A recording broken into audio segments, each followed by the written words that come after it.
અમૃત પુષ્પ કેન્દ્ર રાજકોટ ઉમેશ કામરિયા. હવે આ ભાઈ દવા લેવા આવ્યા છે, આજે પહેલો દિવસ છે અને શું તકલીફ હતી અને શું ફાયદો થયો એના શબ્દમાં સાંભળીએ. તમારું નામ? પરસોત્તમભાઈ. ગામ? માવનું ગામ. હવે તમે 1 વર્ષ પહેલા આવ્યા હતા ને? હા, 1 વર્ષ પહેલા. અહીંયા શું તકલીફ હતી? અહીંયા પગની તકલીફ હતી. ઓલા પગની હતી કે ના, અહીંયા આ જ પગની તકલીફ. હા, તો ઈ જે પ્રોબ્લેમ હતો ઈ તો રેડી થઈ ગયો ને? ઈ તો રેડી થઈ ગયો. કમ્પ્લીટ. અને આ અત્યારે શું તકલીફ છે? અત્યારમાં કેળમાં અને ઢીચણમાં તકલીફ છે. કેટલા દિવસ થયા?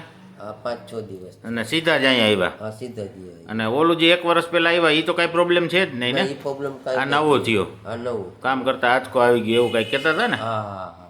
હવે કેટલો ફાયદો અત્યારે? અત્યારે ફાયદો છે. પહેલો દિવસ છે. હા હા. હવે કાલે જોઈ પાછી શું તકલીફ છે, કેટલો ફાયદો થયો. હા હા. બરાબર છે. ઓલું તો જે તકલીફ શું હતું, પગ ઊંચો ન થતો ને તમારો, હા હા. ફણો હા હા. પગનો, હા હા. અને હાલવામાં આમ ઉપાડીને હાલવો પડતો. હા હા. હવે એ રેડી ને કમ્પ્લીટ? હા. બધું રેડી થઈ ગયું. જય દ્વારકાધીશ. જય દ્વારકા.